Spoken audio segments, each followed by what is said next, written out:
Anda bersama dengan Vid Daily.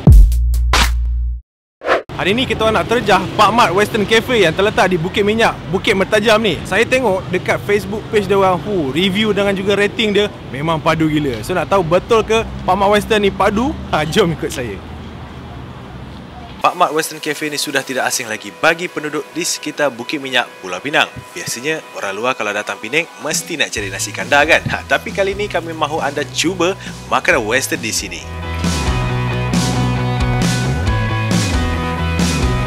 Okay, saya dah pun order chicken chop dekat Pak Mat Western Cafe ni.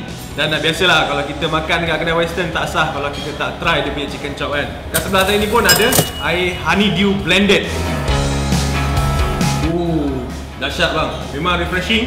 Okay, chicken chop ni datang sekali dengan fries dan juga coleslaw. Mereka ada letak sekali terus dia punya kuah black pepper dekat atas chicken chop ni. Ataupun anda nak minta kuah black pepper lebih, anda boleh add on RM1 sahaja. Dia punya chicken chop ni, bahagian luar dia crispy, kuah black pepper dia nampak macam cair. So, kita nak rasa dulu. Kuah black pepper dia memang padu dia tak terlalu pekat sangat. Ada rasa barbecue sikit, rasa black pepper yang mild. Memang layan tu. Ini memang homemade punya sauce. Okay, memang specialty diorang. Kuah black pepper yang sangat-sangat padu. Okay, sekarang saya nak try dia punya lamb chop with cheese slice dan juga garlic bread. Dekat bawah garlic bread ni ada fries juga. Dia bagi sekali dengan coleslaw.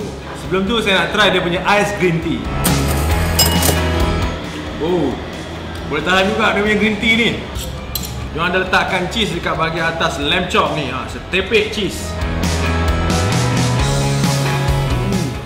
Memang lembut betul dia punya lamb chop ni.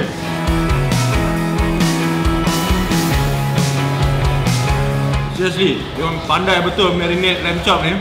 Kalau tengokkan portion banyak macam ni, saya rasa anda boleh makan 2 orang. Tapi kalau korang lapar gila, makan seorang pun tak ada hal lah. Okey, dan yang terakhir yang saya nak cuba dekat Pak Mat Western Cafe ni, dia punya homemade meatball. Diorang ada bagi 7 ketul meatball dan datang sekali dengan fries dan juga coleslaw dia. Dan dekat bahagian atas ni dia ada letakkan cheesy sauce. Nampak meatball ni macam hangus je kan? Color gelap dia ni.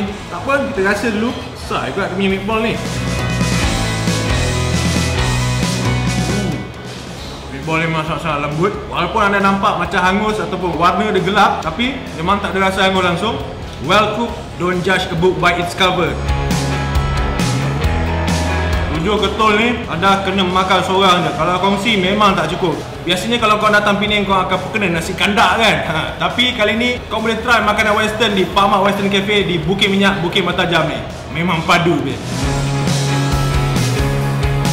Jom kita serbu Pak Mat Western Cafe ni. Siapa yang nak datang tu kami cadangkan anda datang awal sedikit. Kalau tak memang penuh.